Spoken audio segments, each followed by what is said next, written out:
He just bought some eggs. The world is digital, so keep up with the times. Have you got a payment to make? If so, just download Wakeup SIM Copper Plus now. You can download the Wakeup SIM Copper Plus app from Apple iStore and iPad or Google Play Store for Android users. You see, it's fast, safe and reliable.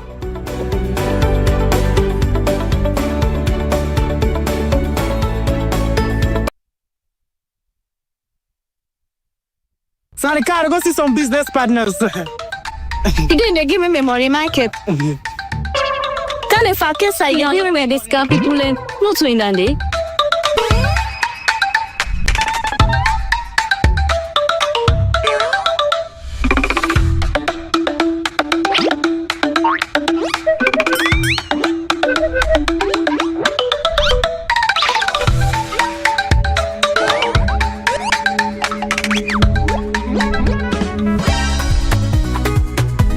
Michael, today you pay me money. I don't send it for let you help me send money in Ghana. 2 weeks now, you not send me money and 10 you not give me back me money. Today, give me money. You know ever sabi goodness na your life. I send back your money, but trust me, today na the very last day I ever send money for now. I don't need your help because I don't know so with Afri money. I able send money. Now Baku Africa countries them. With Afri money, we'll be able to send money to over 10 African countries, whether it's Ghana, Gambia, Liberia, or Kenya.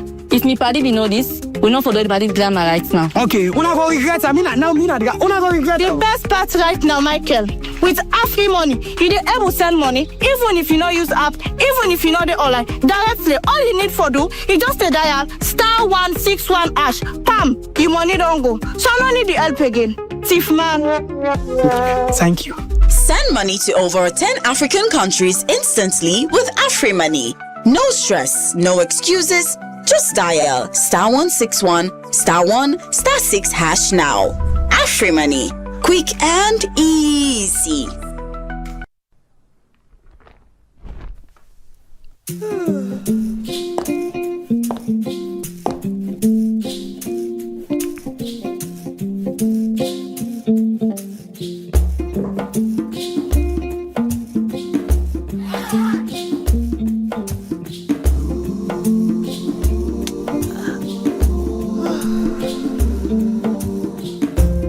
Good to see your face again.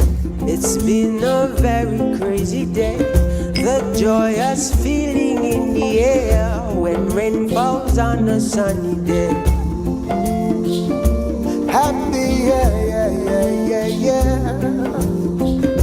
Let the stars, let the roll.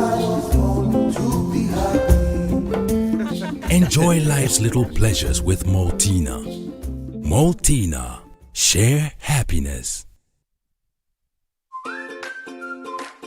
As mama, I always want waiting best for me picking them, especially when it comes out waiting them for eat and drink. Now this make I always they choose Sarah juice because and the milk come from with local foods them and nutritious and it gets less sugar than the other drinks them.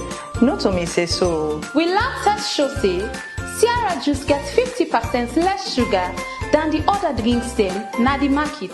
Because we mama they know waiting best for we picking them, now you make we always they choose Sierra juice. Sierra juice and nutritious, it's healthy and it's sweet. Sierra juice, not the taste of Salome.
Welcome back. A reminder that this is Wake Up Sierra Leone on AYV Television and Radio in Freetown, Sierra Leone.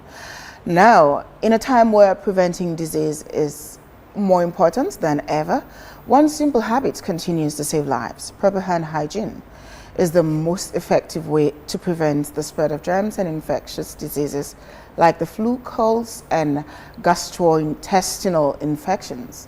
It involves cleaning your hands with either soap and water or an alcohol-based hand sanitizer to remove or kill microorganisms. Let's now hear from Eddie McConte for some health tips on hand hygiene.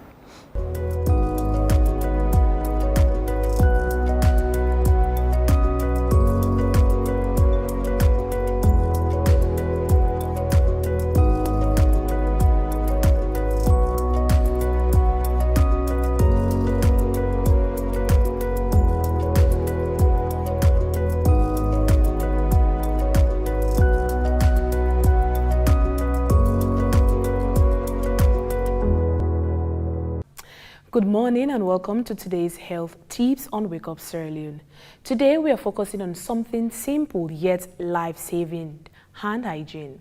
Our hands are one of the main ways germs spread. From the moment we wake up, we touch different surfaces, door handles, money, phones, and even other people. Without proper hand hygiene, these germs can easily enter our bodies and cause illness. To understand what people know about hand hygiene, we took to the streets of Freetown to hear from you. I wash my hand for morning till night because for anything I pollute, I for wash my hand. Because health is wealth, and when you wash your hand, it prevents yourself from germs. And with nails, then they contain germs, but you know go see even this with palm they will contain germs, and you know go see unless you use this when they say microscope or waiting. Behind and get to move. So if for wash your hand, for any 20 touch, any 20 you do not for wash your hand. When the outbreak they can come, because everybody loves in life, the threats they become the subject for the day. So that person they no one die. And once no one die, you know, say die they in the corner. they abide by the rules. But in the normal some people they forget for wash their hand. They go tell you see germs not to kill Africa. Which is very much bad. So me no go land me on picking them, so I go teach them. My other man picking will be ready for listening and learn. Say wash your hand frequently. You know if I even get numbers. Well, me any seller they prepare me food for sell it to me carry wash me hand. Don't know why they sell. Anybody who sell get wash me hand. Because fly go past now you hand you don't know. So now me carry wash me hand. Any to touch I wash me hand. I dey use water because you know it's make I dey use soap and water. Soap will not get scent for the fry. The bread no gets the scent. So now make I dey use soap will not get scent with ordinary water. The way they sell it for wash hand because belly no get looking glass. Anything go inside the belly like me so me anything it's way bad. My belly they run. So now make anything they do for wash hand. For yourself if you good. No say when they say cleanliness is next to godliness. It's like water made a part of me because in the morning, in the evening, in the afternoon, I use water. So I don't get time for them. Every time I use water. Sometimes I don't walk me hand on dirty. I don't want to do other things. So I eat, I must wash me hand. Yeah. I can wash me hand fast, but I know they wash me hand with soap. To go find for talk. I can use ordinary water for wash me hand. I dey advise people them and tell them say for wash hand necessary more to me company business people them. If nada this to take rubber self you get you put water there any minute way sell because you sweat and sweat back it take germs. You for wash your hand. If you never get another packet water self to get 2,000 you can buy them you put her near you. What you sell you wash your hand. You protect yourself and you protect other people them. As we've heard, many people understand that washing hands is important, but not everyone practices it the right way or at the right times. Health experts say proper hand hygiene is one of the most effective ways to prevent diseases such as diarrhea, cholera, and other infections. So, how can we take better care of our hand hygiene? Here are some simple but important steps. First, always wash your hands with clean water and soap. Rub your hands together thoroughly, including the back of your hands, between your fingers and under your nails. Scrub for at least 20 seconds. Rinse well under clean running water. And finally, dry your hands using a clean towel or air dry them. It is also important to wash your hands at key times: before eating, after using the toilet, after coughing or sneezing, and after handling waste. If soap and water are not available, using an alcohol-based hand sanitizer is a good alternative. Remember, clean hands save lives. Let's all make hand hygiene a daily habit, not just for ourselves, but for our families and communities. I am Edima Conte, and this has been your health tips on Wake Up Sierra Leone. Stay safe and stay healthy.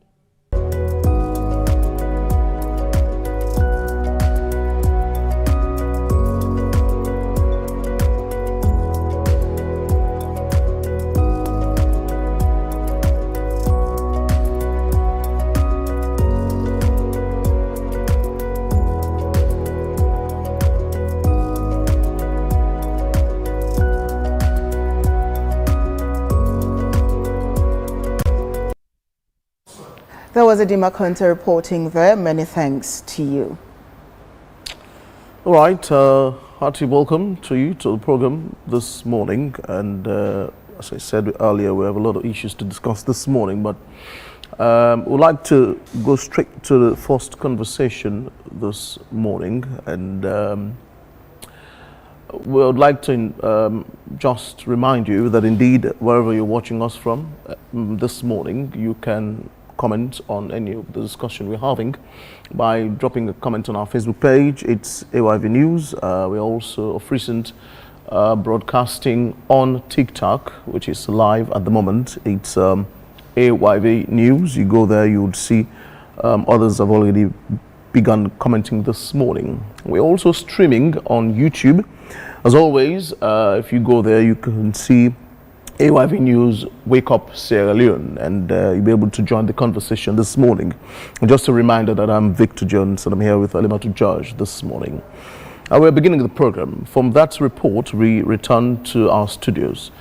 Now, a report by the Budget Advocacy Network, BAN, and the non-state actors on public financial management have raised an alarm regarding 44 public institutions that have failed to submit their 2025 financial statements. Now, the 44 public entities violated Section 86(1) of the Public Financial Management Act of 2016 by failing to submit their 2025 financial statement within the required 3-month window after the financial year closes.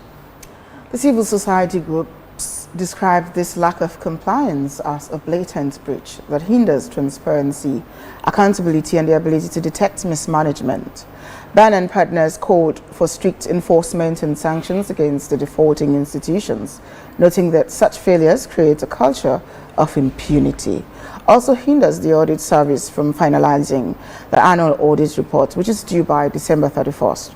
So this morning, to discuss this issue and more, we have Moy Lansana, Deputy Auditor General, Audit Service Sierra Leone, and we're expecting Abubakar Tarali, Program and Policy Officer, Budget Advocacy Network. Good morning. Yeah, good morning. Moy Lansana. Welcome to Wake Up Sierra Leone. Thank you. It's a pleasure having you. Whilst we await the man from BAN, it will help to pivot our discussion by you perhaps just giving us just, if not all, but majority of the biggest names on the list who have failed to submit their reports. I notice it's 44, as you've said. You may not know all of them really offhand, but what are some of the names that are in there? Probably before going to the names, I think people may want to know why naming them. Well, we had read the intro. Yes, the intro is clear. The intro is clear, and that's the statement from the Budget Advocacy Network. So probably they want to know. You give us a more insight, how Budget Advocacy Network brought out this. Indeed. Okay. So the law is very clear. Of course, the mandate is very clear. The mandate of the Auditor General that all public institution has to be audited and reported on by December every year. So this includes the central government accounts accounts of institutions that have been created by an act of parliament. Okay. So those institutions whose name have been mentioned in the press release are part of those institutions that are either created by an act of parliament or they are commissions by the wish of the people. They can create those commissions, but they are required to submit financial statements for auditing. Yeah. Now, some of these institutions receive money directly from government of Sierra Leone, some from both government and donor partners. Some generate their own income.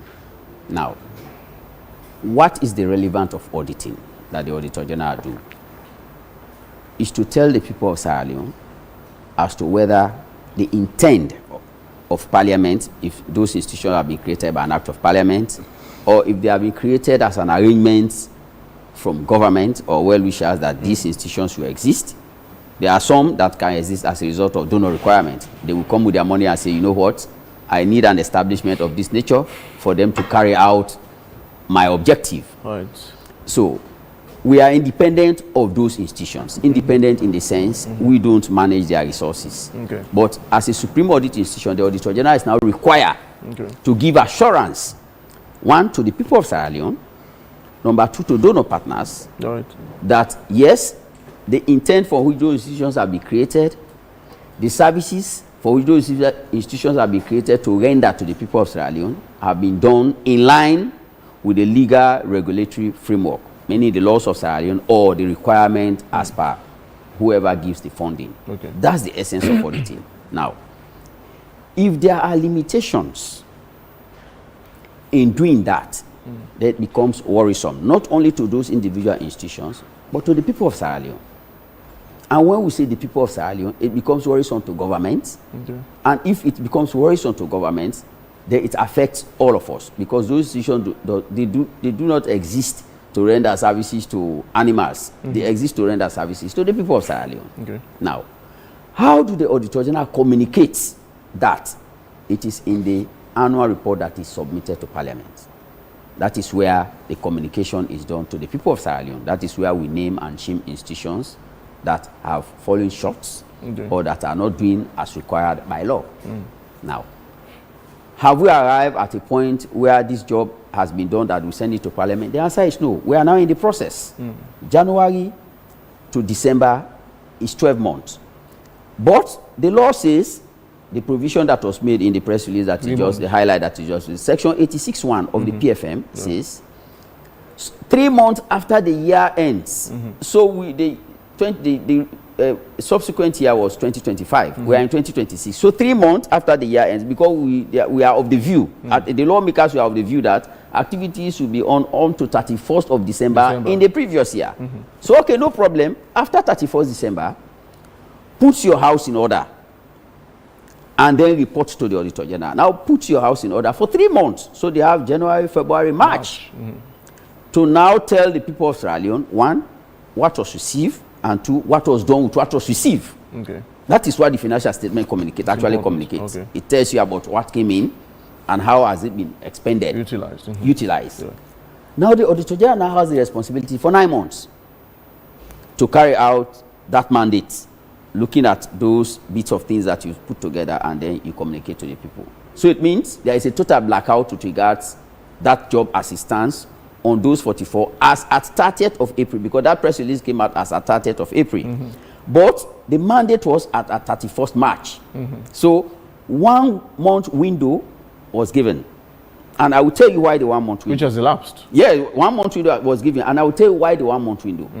Prior to 2020, we actually revised our act in 2020, the Audit Service Act of 2014. It was revised, Audit Service Act 2023.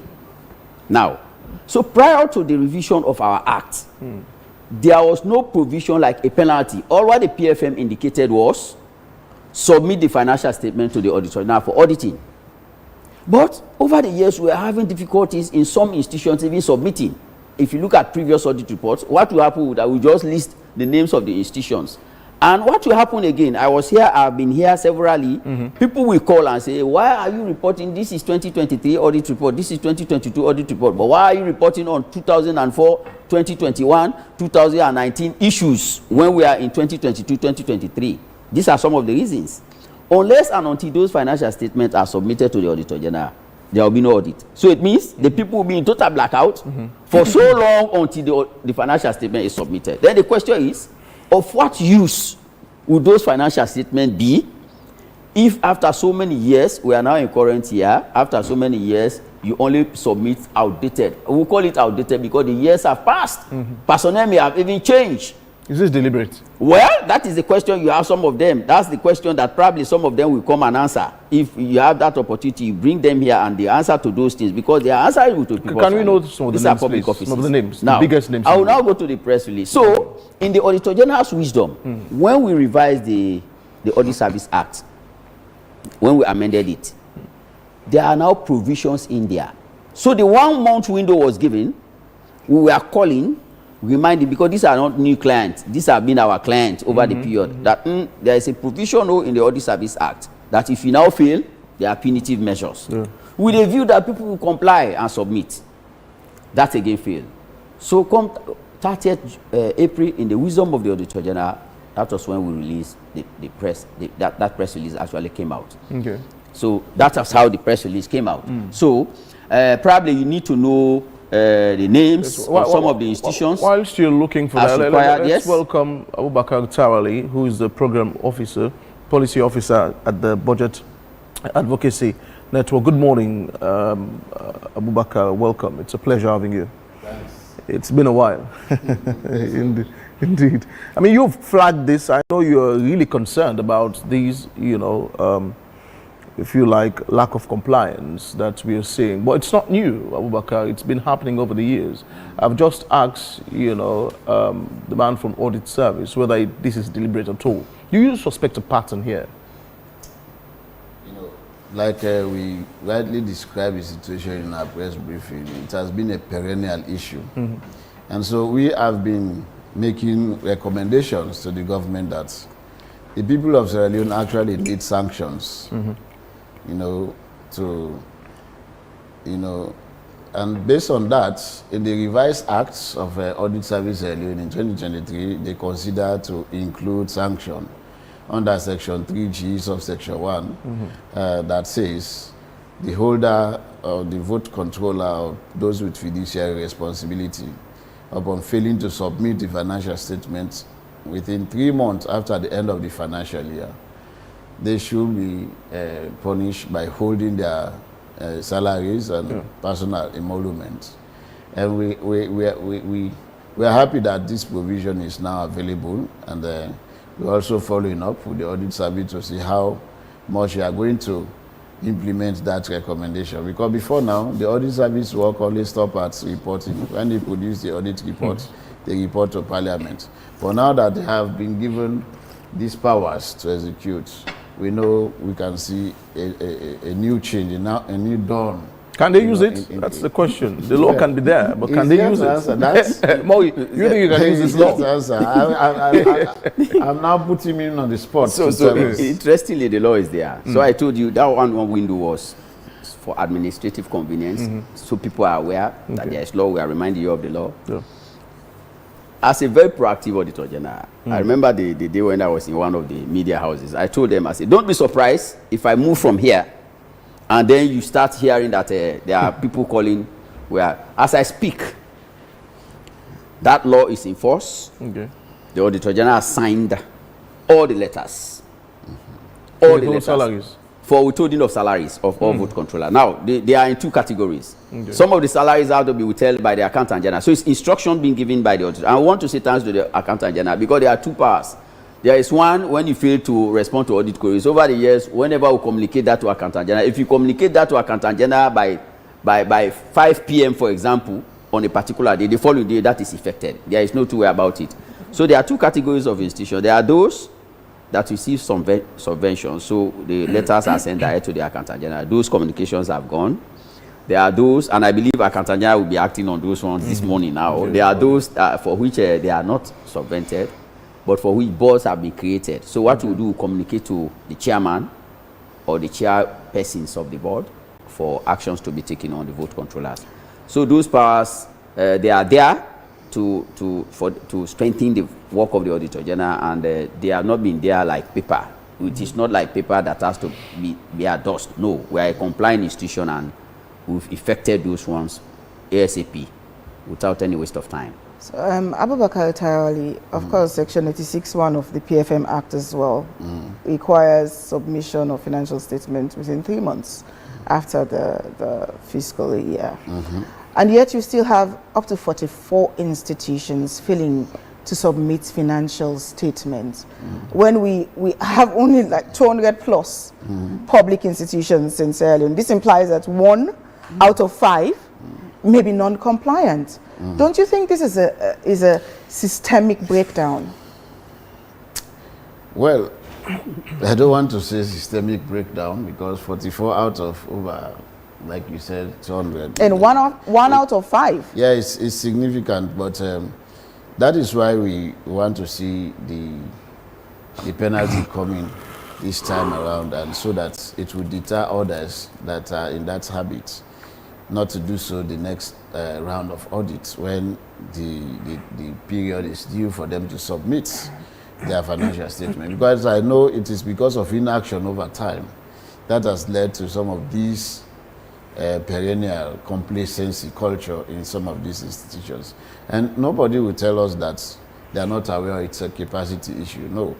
Because these are institutions, even the very act that established them made it very much clear that submitting their financial statements is one of the required, policies that is required of this institution. So for them not to do so, I would say it's a culture of complacency. But with punishment, the carrot and the stick, I believe this will change going forward. Can you tell us which sectors dominate this list? He has a list, because the sectors and the agencies. Maury, can you help us with the sectors that dominate this list? You were said to well, you have the Independent Media Commission, the National Cyber Security Coordinating Center, Sierra Leone Housing Corporation, Sierra Leone National Shipping Company, Medical and Dental Council, Guma Valley Water Company, Sierra Leone Produce Marketing, National Investment Board, Sierra Leone Rules Authority, Pharmacy Board,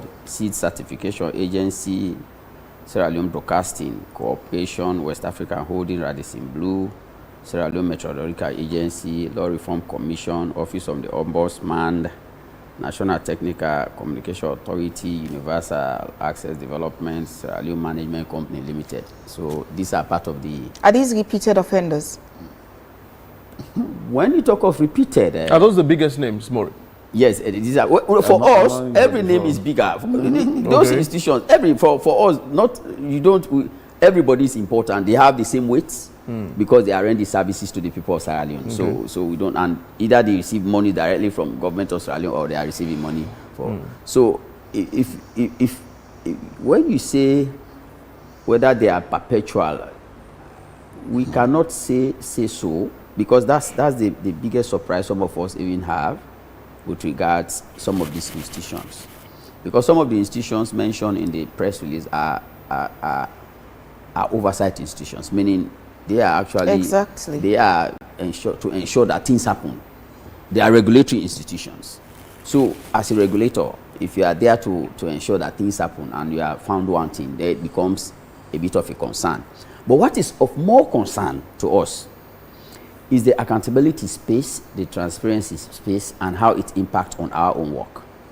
Now, the laws give the power to the Auditor General in this fold. One, we know that there are so many institutions, but the personnel at the disposal of the Auditor General are not many. So what we do is, there are certain responsibilities the Auditor General outsource them. So at the start of the year, we plan for that. We will plan for jobs that we are going to do in-house and those that we need to give to those that have to help the Auditor General to do, those audit firms, to do on his behalf. Now, the people expect that when every year, one, the country as a whole, so it's not just about an institution now, the country as a whole is evaluated internationally.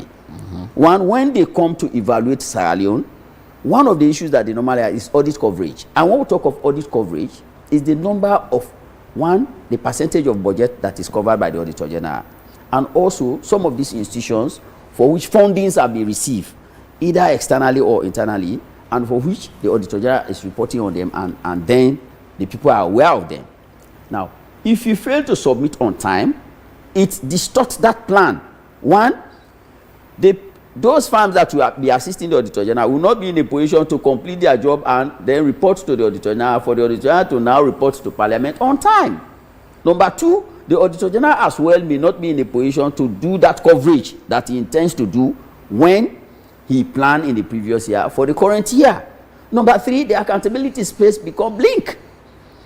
So people may not be aware, because these are public offices. How can you now stand tall and say, oh, whilst I was in this office, these are the deliverables that are... There is nobody to independently verify that. And the Auditor General is the only person that is mandated to verify that. That when you stand today, that AYV, if you are a public institution, AYV have done so many deliverables.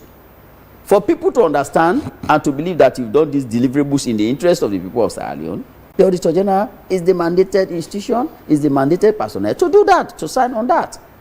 So, and also, it is the same of us Sierra Leoneans. We sit here and say, oh, our officials are this, our officials are that. And when some of these public officials come, what they will say is, we are been to World Bank to ask for funding. We are been to IMF to ask for funding. We are moving to China to ask for help. These help are other taxpayers' money. These are taxpayers' money from other countries that they send to the people of Sierra Leone through these institutions. The only way that you can give comfort to those people is by the Auditor General doing the audit and reporting on a timely basis to those individuals that says your funding is not being used for other purposes, but they are actually being used for the benefit of the people of Sierra Leone. Exactly. So once these things are happening, you may be doing well, but for the fact that this gap now exists and there is doubt as to whether what you are doing, because there is nobody to tell the people that, oh, they are in line, then it becomes worrisome. And as Etali rightly said, some of these institutions have been created by an act of parliament. For those that have not been created by an act of parliament, we have what we call financing agreement. Like when the donors come with their money, if they want to give that money to AYB, they will tell you these are the requirements. And in those requirements, accountability comes key, auditing. They will tell you when to submit financial statement, how to submit it, what needs to be done. Let me tell you for local councils, for example, because they are part of all the... For local councils, there is statutory. Their job, the Auditor General does not wait until 31st December to report on the operations of local councils. The law is very clear that the local council should submit their financial statement at 31st, on or before 31st of March, and the Auditor General should audit and report to the people of Sierra Leone through the minister on the 30th of June. But now if there is a delay in submitting those financial statements to the, mind you, 31st of March is 3 months gone into the current year. So the Auditor General has only 3 months to audit 22 local councils and report to the people of Sierra Leone. So if there are delays in submitting as at 31st of March, you know what happened? We will not wait. Like for me, I have teams that are responsible for the audit of local councils. The regional offices are there. We only have 2 councils in Freetown. We have North, South, and East. The regional offices. So when we are planning, between April to June, the focus is on audit of local councils. But there are now delays in submitting financial statement for some of the local councils. You know what happened? The auditors are assigned to other responsibilities. So the moment you bring those local councils, you see the conflicting issue. While they are on other assignments and you submit local councils, what will happen with those assignments that are currently ongoing? It means, one, the deadline for that one to be met will become 0. And you know what happened? We are worried because each time we are being graded by international bodies, when they come to external audit, not that we are not auditing, we are auditing. But when it comes to external audit, it's a combination of when the financial statement is submitted to you, when you complete the audit, and whether you meet those statutory requirements. So, for example, look at council. If the auditor does not meet the 30th day deadline, then the audit service rating, the external audit rating, will drop down. So when somebody out there looks at it now, and if you are not, we are not in this forum now to explain to the people of Sierra Leone, what will happen? You say, hey, we've got an auditor general, he's not doing anything. The audit service, they are not doing it. Look at it. The other countries are having A+. Look at Sierra Leone. They are having D, they are having E. But it's not as a result that we are not doing the audit, but it's as a result of some of these things. That's why we said, let's start somewhere. Now that we have the powers, it's not just about naming them in the audit report. Because once in the previous years, I remember there was a year, 2023. Let me share this with you. When we named them, there was a press release that came out. You know what happened? The financial statements start coming like tsunami. Or that was way back in September, getting to October. What do we do with those financial statements? So they became backlogs audit. So they will affect the other year's audit exercise. And to be honest with citizens of Sierra Leone, let me communicate with you. Sierra Leone will be rated high. High in the sense, we are one of the supreme audit institutions in the world that is up to date with audit exercise. For some of the other supreme institutions, they do other specialized audit more. But for us, we are doing the accounts, meaning all these financial statements that you produce, and also we are doing other specialized audit. For the accounts, we are up to date. If you look at the last year's Auditor General's annual report, the accounts, all of the accounts are 2024. They relate to 2024. That was why nobody will ask, why are you having 2022, 2021? So we've made our mark. For few institutions to come and drag us down, it will not be nice. This is Sierra Leone. It should be a total combination of efforts. So Moi, Sierra Leone ranks low on global transparency and corruption perception indices. It is now clear to us that these are some of the reasons There's a why we parameter, rank, a lot of parameters. we rank so low. But the bottom line is, the PFM Act has always been in existence. Yes. And the law is clear on what should be done. And there are punitive measures, of course, in this PFM Act. I understand that the Audit Service Act might just be having such clauses now. But the PFM Act has been in existence since 2016. Yeah. Since 2016. Yeah. So why are these not being enforced? So that is where the lacuna was. In 2016 PFM Act, it was just submit financial statements, section 86(1). Yes. As per requirement, those institutions that need to submit financial statement were listed in subsection 3. That was what was said there. Nothing more. Now, we looked at it, CSOs, other donor partners, audit service, we said, if submit financial statements, yes, people will submit the financial statements on or before 31st of March. Some were not even submitting it. There were no punitive measures. So what happened when the Audit Service Act was now revised, and I believe they are working on the PFM, probably with all these discussions around the PFM landscape, maybe some things will be done within the next revised PFM. But when the opportunity came for the Audit Service Act 2014 to be amended, that happened in 2023, those provisions were now brought in. That yes, okay, it's not just about submitting, no. But because it was impacting on our own operation and our ratings on external audit was going down as a result of some of these things, we say, fine, no problem. We will have something in our own law. So it is now clear in our own law when you fail to submit what needs to happen. And that is the litmus. You know, these scientists, they say the litmus test. So we are doing the litmus test on the 44. So now, yes, they have not submitted. We've published their names.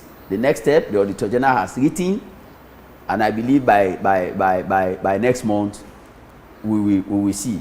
Although interestingly, there are developments that are happening behind this. Probably Israel is just about and I'm happy in some of the president this year. I think his second term motion was implementation. It is about action. So if all of us in our little corners we just start to act, to implement, I think we'll see some improvement. Is financial reporting being digitalized in Sierra Leone? We are on it. Will digitalizing it make a difference? That's a process that is currently ongoing, digitalization, and for us, we don't want things to. In fact, we think ahead. Like even for us, the audit we used to do manual. Now because it is new to us, we have brought in digitalization in our process. We are doing parallel operations now because the government of Sierra Leone is going digital. So it's a process, it's a gradual process, but they are actually on it. Abubakar, what message do you think this sends to international donor partners, and how do you think this directly affects the economy of Sierra Leone? So, with the message that this sends to international partner donor agencies is that the PFM system has a breach, in the sense that we have public entities that are not compliant with the Audit Service Act and even the PFM Act. And that will affect, like, I just want to expatiate on the implication this might have. You know, Sierra Leone, we have a portfolio with the World Bank, and that is nearly $1 billion US. And this portfolio is a concessional funding window You know, when you look at the domestic revenue portfolio, if you take salaries, recurrent expenditure, capital intensive projects, the fiscal space that remain for development is just 1%.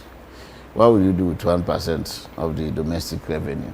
If there are no donor support, no grants, we will not be able to run the government. And so often you carry the news that IMF has given $60 million to Sierra Leone. These are direct budgetary support at times. Some of them support the development program of the country.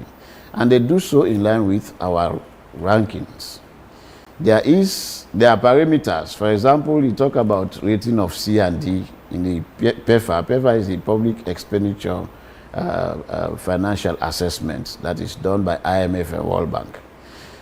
PI27 is the performance indicator rating the timely submission of a PFM document, inclusive of financial statements. The moment you breach that, that takes us to like a D+.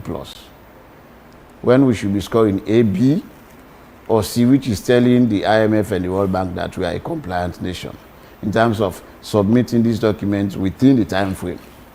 Even if you submit them now, but when it is beyond the timeline, you are still going to be scored D or E, something like that.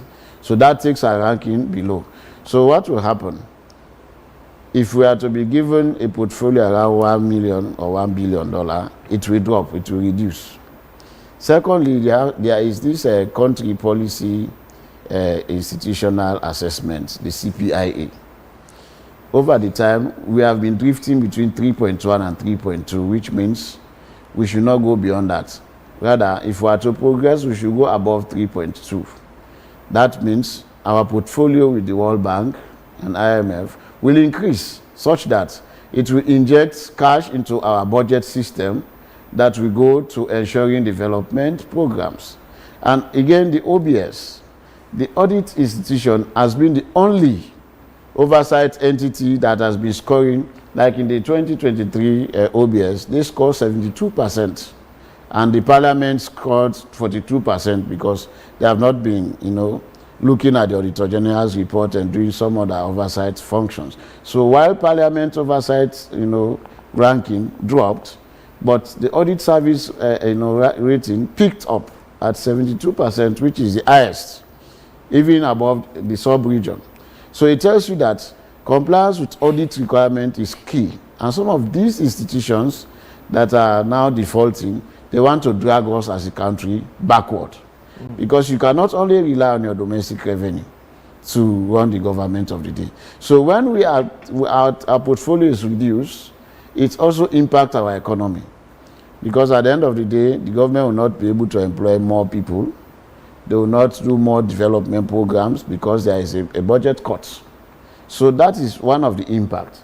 And secondly, the way Sierra Leone is rated among other countries globally, like the OBS, is 166 countries in the world.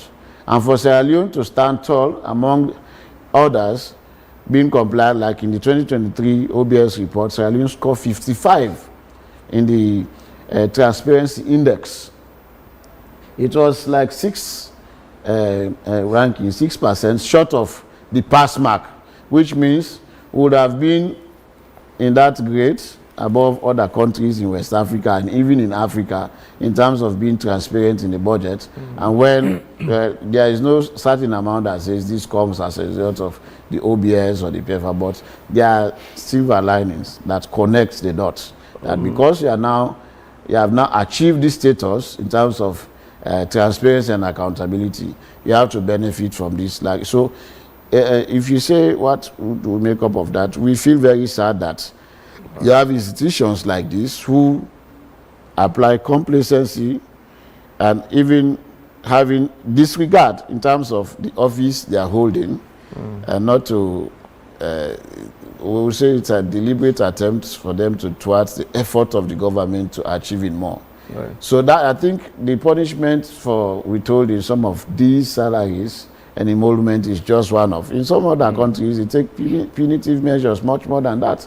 I think in Mongolia, you cannot even travel out of the country if you have audit queries that you have not pending. Yeah, pending like that, or you fail to submit as important as a financial statement, and you keep enjoying suite of office. No, they are very serious about audit accountability. So I think this should send a signal that when you hold such public offices, you need to understand your responsibilities as a vote controller. Otherwise, you jeopardize the progress of the country by your singular action not being compliant with laid down, laws and policies. Against when should we be seeing these freezes taking effect? In salary cuts and, withholding salaries, when shall we start seeing, them take effect? We are sending it to the responsible officers. As I initially stated, we've sent communications to... Salaries are paid on a monthly basis. So I'm of the view that when... I've told you earlier, when the Accountant receives those notifications, there is no doubt that come this month, it will start affecting it. Yes, I have no doubt in that. For the chairpersons, we are of the view that once these are received, then they will take appropriate action. But we'll follow up on those. We are not just sending the letters, we are also doing follow-up. At least we will be in a position to tell the people of Sierra Leone the progress that are being made. And when the press release came out, there are progress that are being made, but the law is the law. Compliance is compliance, because some of them have started bringing in their financial statement. But for the fact that their names were mentioned, so when we discuss, we still discuss. Started. Oh, they will bring it. Okay. That is Sierra Leone. It is normal, my brother. It is normal. It's just about action, action, action. So I'm just of the view that if we can all be action-oriented Sierra Leoneans, then this country will move to another level. But my concern is, why do you need to wait? As I thoroughly rightly said, some of these institutions, their acts is very clear, and your act is your own Bible. Even if you say, okay, I will not comply with any other thing, but go to the act, and some of the provisions, I've seen so many acts, the provisions is those acts, when they establish these institutions, it's very clear. They don't do it in silo. The lawmakers actually look at the constitution, bring some of the provisions, and some of the provisions in the PFM on accountability, they bring it in those acts. So if you say, okay, I will not comply with any other thing, but let me just comply with what is required in the act for me to be protected, that would be a good thing. But if you have all of those things and you still, if they have challenges, no problem. It is their place. Probably when you call them, I would love for them, some of them, to be here to explain. Maybe they have concerns that they can raise with the people of Sierra Leone through this medium. Nothing stops you from doing that. But we are concerned that compliance rates on submission of financial statements is of concern, because 44 to us, in fact, we call it a massive number. Even if it was one institution, we are still concerned, because if you cannot submit your financial statement, there is no way we cannot assume. An assumption should not exist in our own vocabulary. We judge by evidence. That's the one reason why the Auditor General was mad on some institutions who even submitted, and for which the dates, that's the worrying thing again. How can you submit, because we've put out a press release now, and then you submit to us after the press release, and you put a date as if you have submitted within the regulatory framework. But for that one, we are thinking, because we are having a discussion around it. The AG has brought it to our attention. Does that mean they're backdating? That is the word. I was leaving looking at that word. That is the word. Backdate. So you don't do that. You don't do that. But we are having a discussion around it. We will have a discussion. The AG has said we'll have a discussion around it as management, and then we will see what happens. Probably bringing those institutions to book. Internally, we'll come, we'll discuss. Yes, you've submitted. But what is wrong, even if you say, okay, I've submitted in May, or I've submitted after the deadline? Nothing wrong with that. The submission you've done. These names, have they been appearing in the past? Which one? These institutions, have they been appearing for failure to comply with the law? Or this is novel? Are they repeated? No. Are they repeated offenders, if you like to call them? No, for some of them, no. For some of them, no. But for some, the ups and downs in submitting. Initially, when we are having engagement with them, some of them were as a result of the changes, the frequent changes. In some of these institutions, they are vote controllers. Maybe if there is change in either systems or either in authority, we say, you know what? There is no vacuum. Power doesn't have vacuum. If you leave today at AYV, somebody should come and still perform the functions that you are doing. It is not about you as an individual. That's why the AG always tell them, when we have our meetings, he always say this to them. It's not about you sitting here. It's not about Mori Lansana. It's not about Tarawali. It's not about Abdulaziz as Auditor General. Think bigger. It's about the institution and Mama Sarah Leone. So if you are not there, you should not say because I'm not there, so things should not work. Like there is one institution that is mentioned in our press release. That's the challenge that they have. That, okay, because this person, no, it's not about that. If you start telling me that as an auditor, that, oh, because of Tarawali, that's why ban forestall all the operations, then it sends more signal that, in fact, all of the controls that should be governed in good public financial management system is not existing in that institution. Meaning it is just one person that is doing everything. So it's not about that. Maybe again, we have to talk about the role of technology. You know, the world is improving. What role can technology play in this, you know, situation? My Maybe brother, some of them would tell you that they are a bit constrained. Technology is garbage in, garbage out. That's what you put in. So there is no way, even if you bring the best of technology and put it here, if you don't have the willingness, the passion, you can go and train me in all the technologies as the case may be. All. No doubt in me that I'm a technocrat, but if I'm not willing, I'm not ready to do it, then that's where the problem becomes. That's dishonesty. Because for the fact that you are a public officer, you are being paid on a monthly basis from taxpayers' coffers, and you are paid for a particular purpose, and you are not doing it, it's dishonesty. And mostly unwillingness is fueled by perhaps so corruption. Then why are you there? So is it the nomenclature that you want? I'm manager of AYV, or I'm director general, or I'm deputy? No, that should not be the case. So it should not be about the nomenclature. It's about the services that you are ready to the people of Sierra Leone. And for that reason, in fact, that's the more reason why the Auditor General, for some of these things, if some of the presentations that have been made, the AG said, you know what, bring your financial statement. Because if you are actually delayed in submitting financial statements, then the concerns there must be something that you are hiding. That's what I'm asking, whether you feel it's corruption. So well, I said auditors, we rely on evidence. Yes. I can only say it's corruption if I have the evidence, but for the fact that I don't have evidence, then I cannot speak to that. Don't you think we have capacity issues as well? No, that does not come to our attention. So that's the issue we have, and I like that question. Normally, in our job, we say we always tell them root cause analysis. If I come here and I observe issues, I may assume in the course of my professional judgment that this may have been some of the reasons why this is happening. But for me to make a workable recommendation to address those issues, you should be in a position to tell me why this is happening. If you cannot tell me why it is happening, my brother, no magic. And funnily, I covered budget, submission some years ago, there are a lot of issues these people face. There are times when they are on the panel, when they are being questioned about the numbers which they submitted, they can't even say anything. So you see the reason why the accountants are just dumb. So when some of them stand there and just looking at do you think they are dumb? Or there is something playing? So now you see that can even be numbers are being cooked massively. I was in the system. I covered that thing for years. So I know I was at the SLBC then. So I even interviewed some of these people, Tassima Jan, all of the other people there, when these people come with their financial statements and they are being questioned, being interviewed. Some of them can't even defend the numbers, especially generating agencies like EDSA and all of these people. So you know what we've now introduced? Because even like what I'm talking here now, financial statements, my uncles and aunts, brothers in the village, they don't even understand what this financial statement is all about. So what we now do, the Auditor General says, you know what, bring your financial statements. In fact, that has been injected not only in all audit that you do.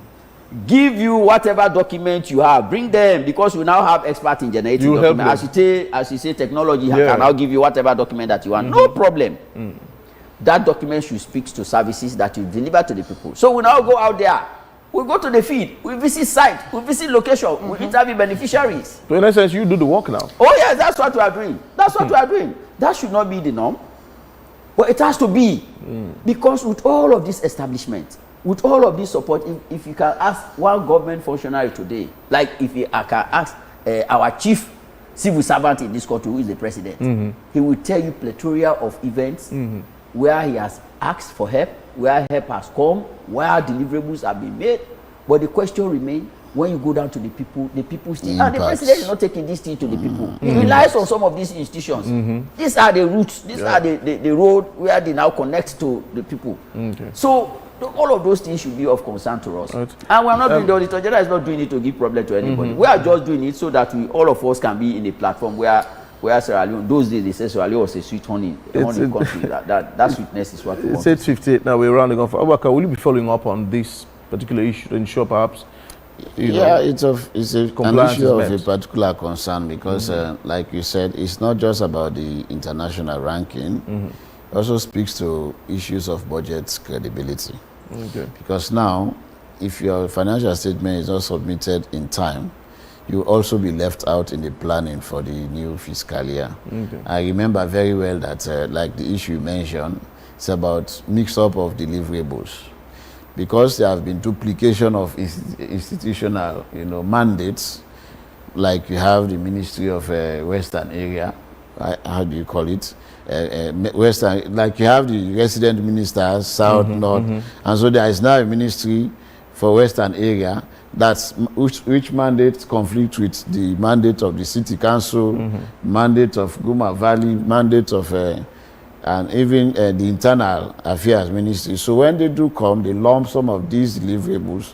And so what's happening now, we have what we call an accountability approach.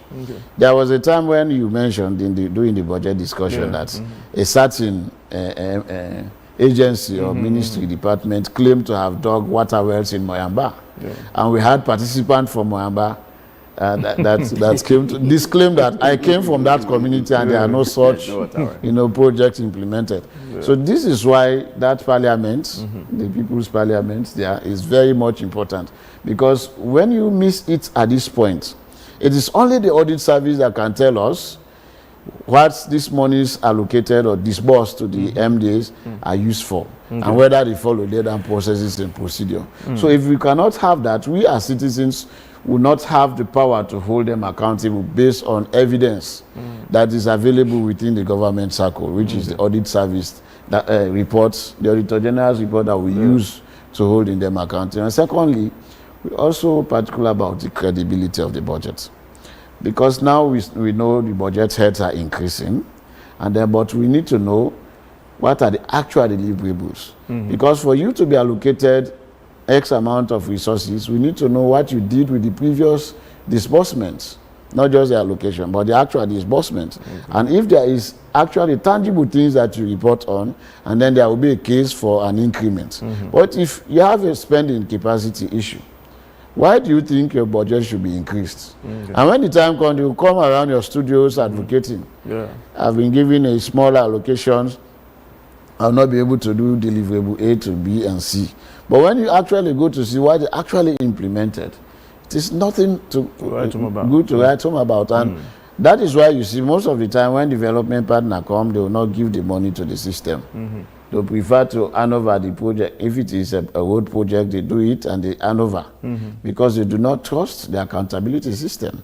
And so we'll be following up, like he said, on the implementation of that act, the provision, and then we'll keep bringing up the pressure whenever there is a breach in the system. Because very soon, the OBS will be out, the Open Budget Survey will be out, and we'll see how our country performed.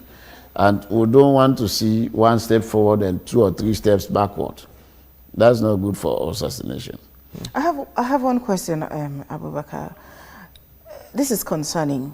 When over 233 million new loans in irregularities can be recorded in just one audit cycle, what does this mean for service delivery? What does it mean for hospitals, schools? I mean, pipe-borne water. What does it mean for the citizens? So it tells you that we have greedy public and public personalities, so to speak, because I will not limit this to politicians. You also have civil servants in those entities. And those monies could have been used to deliver a lot more that should meet the ordinary citizens. And this is why government in, government out, the argument has been around deliverable. What have you delivered for the people, for the citizens? And so because the MDAs for sure cannot report on tangible, deliverables, you keep having arguments from one political party or the other over what they claim to have done or achieved during their tenure. That's a lot, like you said, for the how you call it, irregularities and, of course, medium and large taxpayer breaches. That is just a piecemeal. That's for the cash loss. There could be more. But the PAC is only looking at the cash loss from the point of view of service delivery and what point of damage that could be done. For instance, when you look at the 2021 and 2022 PAC reports, 9 million in irregularities and 23 million or more of the large taxpayers, and largely it has to do with you withhold and you don't pay. That is PAYE, withholding tax, and all of those things that they think. Now, the sad thing is, EDSA is charging GST, and they are not paying, giving back this GST to the NRA or to the CRF. And even though they are retaining the GST, but there is still no improved services in terms of electricity. So how then would the citizens say, we actually benefit from you withholding the GST? And what happens? It becomes much more expensive for the ordinary citizen to afford. And what will happen? People resort to, all sorts of illegal means to connect to electricity whenever it is due. And we see a lot of house burning and all of these things because the system has to be there that should be able to cater to the general well-being of citizens. So it is a worrisome thing, and we want that to change going forward. All right, we're running off, but I think there are 2 or 3 messages here for you, Maury. This man is saying, Ambassador Paul Oman Pekin is saying, does the Auditor General's office have enough staff and independence to audit high-risk sectors like mining and telecommunications effectively? The other question is, of unsupported expenditure where the department spent money but could not provide receipts or legal documents to justify it? What percentage of the recommendations from last year's report have actually been implemented by the ministry departments in question? And I think the last one is, how can the common man access simplified versions of these reports to understand how our local taxes and national budgets are being used? Okay. So thank you very much for that message. Those messages. For the number of staff, the individual concern about the number of staff, no, we don't have that number, the number of staff required, quote unquote, to audit all institutions. However, the Auditor General has a mandate to, in the event of where he cannot, he can outsource. Okay. So meaning we have, we can have the number if we say we are going to outsource the audit to audit firms. We can have the number. On the technical audit aspects, yes, we have the technical ability. In the event where those abilities cannot be harnessed within the audit service alone, we have our umbrella institutions. That is, we have other partners side. So we can call for it. I remember when in 2018 there was a technical audit that was done, but because audit service was not prepared at that time, what we did was to call our partners. We do it. That's what happens. We can do sister size. They will do joint exercise together. As we speak, the audit service, the Auditor General is auditing SAI Liberia. So this is not just so we go to Liberia and do their audit of their own institution. So this is how we work. So in as much as the personnel where government actually pays directly, we are not enough. We all know the concerns until government has enough resources to employ, but we are trying. For capacity, forget about it. We have those ones. For technical ability, those ones are there. The technocrats, we are there, but we are moving in those directions. With regards to the number of recommendations implemented, as we speak, the last year's audit is currently being debated in Parliament, and we've just started the 2025 audit in 2026. But what the Auditor General has cleverly done is to establish a follow-up unit, an independent follow-up unit. So meaning they are not part of the normal audit exercise. Once the reports are out, then they now follow through those recommendations. So probably this year we will have an up-to-date version of recommendations and the status of where we report to the people of Sierra Leone, but there is now an independent. So we'll not only wait for PAC deliberations, we too are also carrying on with our recommendations, monitoring of the recommendations that are being made on a regular basis. This is not about we wait until the end of the year, no, on a regular basis. Where we think we can just collaborate, and we are also giving technical support to the Public Accounts Committee in Parliament. So we know exactly the status of issues once they are deliberated in Parliament, and those can be factored. And we are working in line with all other oversight bodies, with internal audit unit, with anti-corruption, if anti-corruption is looking at any issue on the audit report, and with MPPA if they are looking at any issue that needs those attention. So that's the direction that we are moving. On the simplified version, on the issue of the simplified version, yes, as I speak, the simplified version is on our website, www.auditservice.gov.sl. We call it the graphic version of the 2024 Auditor General's Annual Report. The above notwithstanding, copies, those in the regional offices, if you go there, we can make sure those copies are there. Our head office is at the 11th and 12th floor of the Freetown City Council building, here in Freetown. If you can get there, then definitely our IEC office will be there open. You can let you have some of these copies. For those of you who are in the social media platform, I think they are now there floating like wildfires in the Hamatan. Those versions are there. We've also sent those versions in the ministries, departments, and agencies that are audited. So if you are in a ministry department, nothing stops you to contact your permanent secretary, because I think we communicated those copies. And then we are also sending them to the universities and the public libraries, so that they are there. You should also send them to the media. Of course, definitely. I will talk to IEC. Probably. No, IEC is a media man. Maybe his own engagement with you, but there are packages for the media houses. So definitely, AYV, when I get back home, I will inquire. If it is not with you, be rest assured that before the day ends, a copy will be here. So that when people ask, just tell them, you just come here, you have a copy of those. So above all, the Auditor General is fully engaged and on the progress that are being made with regards to the press releases that are coming out, and with regards to some of the interventions that we are doing, we will ensure that, if not on a monthly basis, but at least we will not wait until you call. We will be coming to give updates to you, sending them, so that people are aware of what is happening. This is a start. We've published names. I believe people may want to know what has happened with these names, what is going on, as it's a concern to you, whether you are going to follow up on the letter that we've sent.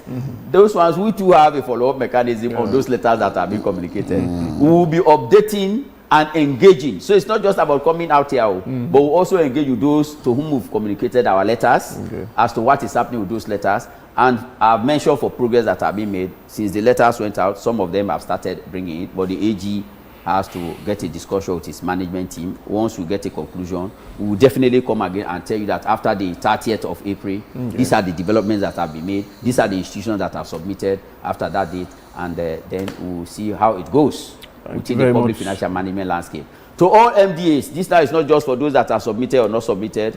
The Auditor General says thanks to you for cooperating in the last audit. We have started the 2026 cycle, which relates to the 2025 audit of all public institutions, be you receiving full money from government or part donor money. You are all covered in this audit. But please take note, the message to you is that bring your documents. We are happy to receive them, but be ready to take us to your site, to your locations, to verify, because we need to tell the people of verifiable deliverables, not just deliverables that are on paper. This is in line with section 119, subsection 2 of the 1991 Constitution, that makes it very clear that in the course of the work of the Auditor General, he can have access to every location. There was one question I said I will discuss it lastly about the independent. How independent is the audit service? We are totally independent with regard to the work that we do. In the work that we do, we are not under the direction of anybody. The Auditor General decides on what to do and what not to do until he reports to Parliament. So we are totally independent on the operational aspect. That is the word auditing. So let people know that we are not under the direction of anybody. All right, thank you very much indeed, gentlemen. He's the Deputy Auditor General, Audit Service Sierra Leone, Moyo Lansana. You've also been hearing from Abubakar Tarawali. Abubakar is the Program and Policy Officer of BAN. Thank you so much indeed for joining us this morning. Thank you. You're still watching Wake Up Sierra Leone. We're going for a short break. We shall be right back with the second and final conversation this morning. Stay tuned. More and more people are using Wakeup SIM Copper Plus in their everyday lives. Did you hear that? She just transferred money for her daughter's school fees. And this man just paid for some products. Ah, Mr. Abu, are you sending money to your wife again? Yes, like a Wakeup SIM couple. Ah. Yes, like having money in my pocket. Ah, excellent. Thank you.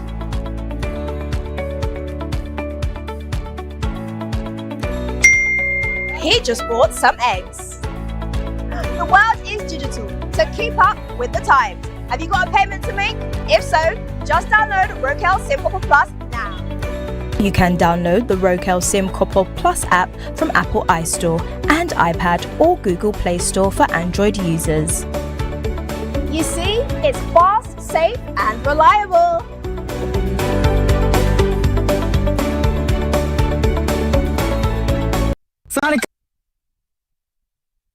Sonic, I go see some business partners. You didn't give me memory, Michael. Can if I can say you give me this people and not to in day.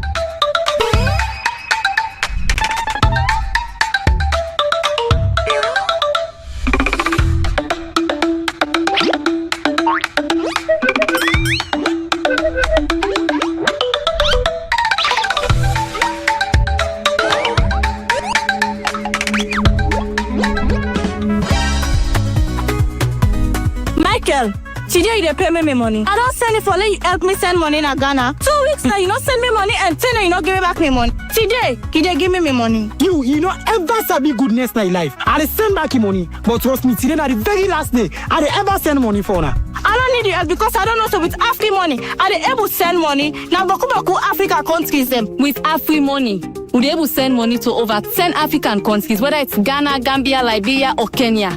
If me party know this, we not follow the body grammar right now. Okay, una go regret. Una go regret. The best part right now, Michael, with Afri money, you able send money even if you not use app, even if you not the online directly. All you need for do, you just dial *161#. Pam, your money don't go. So I don't need the help again. Thief man.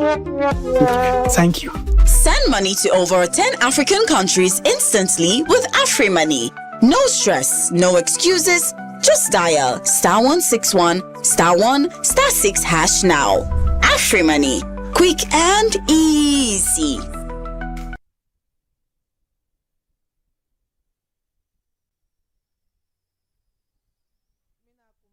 At night, when the city sleeps.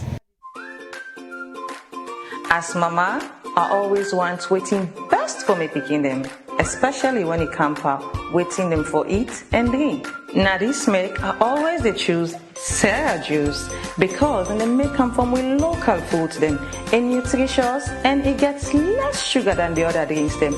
Not to me say so. We lab test show say Sarah juice gets 50% less sugar than the other drinks them na the market. Because we mama they know waiting best for we picking them, now make we always they choose Sarah juice. Sarah juice is nutritious, it's healthy and it's sweet. Sarah juice, not the taste of Salome.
You're still watching or listening to Wake Up Sierra Leone on AYV television and radio. Don't forget to send in your comments and ask your questions to the AYV News Facebook page. In our final conversation, Sierra Leone has joined the global community in marking the International Day of the Midwife, IDM 2026, in honoring the critical role midwives play in advancing maternal and newborn health, particularly during times of crisis. The day has been themed 1 million more midwives, highlighting the critical shortage of midwives worldwide. And it also advocates for urgent investment to bridge this particular gap. The day also served as a platform to celebrate the achievements of midwives and emphasize their crucial role as first responders in times of crisis. It has also provided an opportunity to advocate for the development of crisis-ready midwifery systems, the importance of dignified working conditions for midwives, and the need for sustained investments in maternal health, while highlighting the challenges that still need to be addressed. So this morning, to discuss the important role of midwives in society, among other things, we have Dr. Joan Shepherd, PhD holder, President, West African Postgraduate College of Nurse and Midwives. Good morning and welcome. Yes, good morning. Good morning and welcome. And thank you for having me. Indeed, it's a pleasure having you. I'm not sure, but for me, this feels like novelty, if you like. You know, a lot of the time, it's only people who study medicine that get to be called doctors, you know. And then these are countries, it's quite rare to see, you know, nurses who hold PhDs. Well, I know one of my grandmothers graduated, I think it was last year, with a PhD from America. Elizabeth Davis, you know, is also a nurse, but now a PhD holder. Okay. So it's quite rare. Congratulations, by the way. Thank you. Women taking the lead. Thank you. So Alima, go and talk to you. Well, of course. But welcome yes, to the program. Yes. Have you started the program officially? Yes, we have actually. You have? Yes, indeed. Okay, so we are on spot. Indeed. Yes, thank you for welcoming me. It's a pleasure to be here. Indeed, and you look really nice. Oh, thank you, my dear. Thank you. Let's get to understand exactly how crucial is this day to the nursing profession generally. Let's start there. Okay, so internationally, 5th May is observed as the International Day of the Midwife. This day calls for recognition of the work of midwife. Midwifery is a unique profession on its own. So it's a week-long celebration. So on the 5th of May, there are a lot of activities lined up.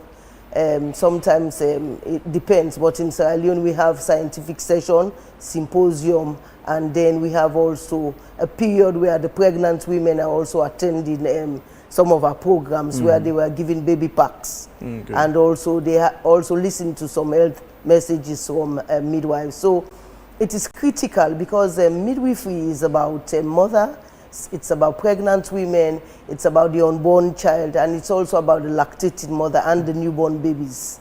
Apparently, midwifery seems to be mixed up with nursing, but the International Confederation of Midwives has realized that if we join the two professions together, we might miss out. You know, pregnancy is a special area on its own. Pregnant women have physiological needs that are different from the general person who falls sick.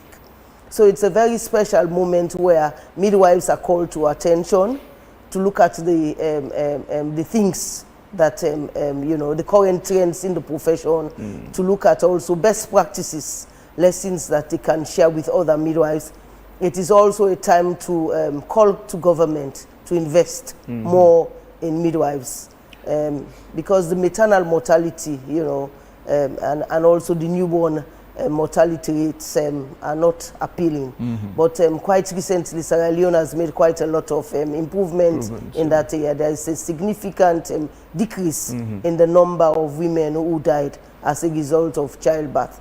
So this calls for celebration as well, to recognize that midwives are important and that midwives are the center of maternal and newborn care. I know there are crises. Before going to that, let's understand the figures, what the statistics said. Would you say, does Sierra Leone have a midwife or midwifery shortage in any way? Well, sure, it's a global. In fact, 1 million more midwives is a global call for midwives, you know. Sierra Leone inherited the dual system where you are trained as a nurse, first as a nurse, and then you go into midwifery, maybe 2 years post-basic after your nursing. So what happens is that even though you are trained as a midwife, you find yourself working in a general hospital that doesn't deal with maternal and child health. And to get that right, what we have done now is to have direct entry midwifery, so that you maintain your career pathway, so that once you go into midwifery, you know, you maintain that line. From a diploma, you can go to BSc, you know, degree, and then you go to your master's. So in terms of the numbers, apparently there's a huge shortage of midwives. But what is happening is that the remote rural areas where they are more needed, the vulnerable communities, that is where midwives are more lacking. We have trained quite a lot of midwives, but as I said earlier on, if you are trained as a nurse, as a midwife, you can be deployed in a general ward, you can be deployed in a maternity. And so we are trying to work towards that. The call for more midwives means that any woman, wherever you are, by virtue of the fact that you are a remote setting, doesn't mean that you should have less qualified personnel attending to you. Anywhere a woman is, whether far away, that woman deserves to have a well-trained, a competent midwives. It is in the vulnerable communities, that's why we have in large numbers of women dying. So that is where midwives are more needed, you know, and so that is why this call for more midwives. We've seen an advancement in medicine. I mean, you're now talking about, you know, specializing in midwifery, which is quite different, as you've said, from nursing. The practice has been, you know, joining the two, you know, nursing, and they go parallel or side by side, if you like. But there are dangers as well. You talked about the rural areas. In those areas, there are people who are called TBAs, traditional birth attendants. And you've stressed that in all places, no matter the geographic location, we need professional nurses there and midwives to attend to women. Can TBA, which I know represents the olden day kind of, you know, delivery system, and even the advanced midwifery go hand in hand? Is it possible? Okay, no, you see, in Africa, traditionally, there are older women within the communities, and these women, when you become pregnant, you live within a community. Automatically, the older women play that role. They see a pregnant woman as somebody that they needs to, you know, be part of their lives. So Sierra Leone has made lots of progress in that area. We have devolved the roles of TBA. Now, instead of the TBA delivering women, we have asked them now to just support the women, educate the women about what to eat, and then refer the women to the hospital. So we have done devolution of roles, where the TBA now is like a companion.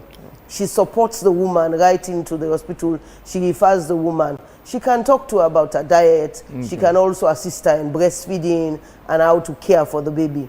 We cannot do without the older women in the communities, because the babies do come. Babies come sometimes in the middle of night, and again, when you look at some of the remote rural areas, they are poor terrain.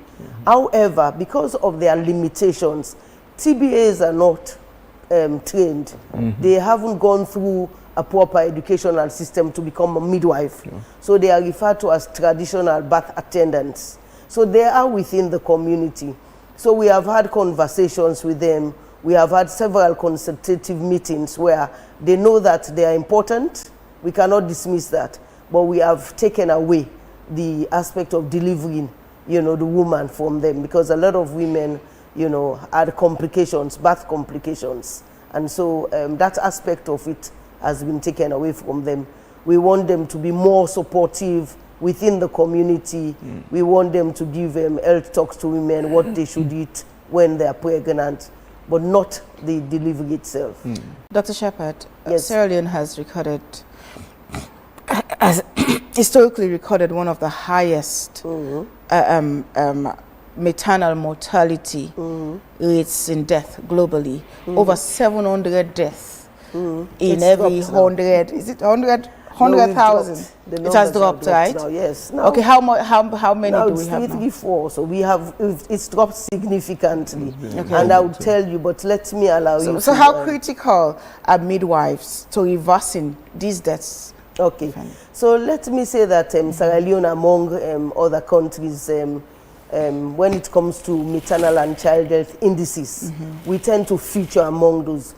But quite over the past years. Sierra Leone has made a lot of significant... Okay, over the past how many years? The past 4 years, 5 years or so. The number has dropped, gradually. And we want to reach a certain target. So it's critical that we train more midwives. So what Sierra Leone, there's various strategies that has been implemented. And one is opening of new midwifery schools. So we used to have one midwifery school, and that is the National School of Midwifery, which was in Freetown. But now we have a midwifery school in Makeni. We also have a midwifery school in Bo, and also a midwifery school in Kenema. So we have 4. So over the years, we have invested, UNFPA and other organizations have invested in the training of midwives. We have also revised the curriculum for midwives to include, the things that kills women. Now much emphasis is placed on EMOC, emergency obstetric preparedness. And then we are also targeting the women, because the woman also needs to be birth prepared, in terms of pregnancy. We are reaching out to communities to ensure that they seek antenatal instead of the home delivery. We encourage women to have institutional delivery, where your delivery will be supervised by a competent and trained midwife. Also, this free healthcare initiative, although not all the medications are available, but at least women now are assured of having, majority of the medication provided, and also cesarean section. So we have lots of training, refresher training going on, emergency obstetric. A midwife is autonomous in her own practice, but however, she works in a team. So alongside the midwife, we have obstetrician gynecologists who work alongside the midwife. We also have the pharmacist, the radiologist, so it's a team. So the midwife is at the center of care. The midwife is responsible for normal.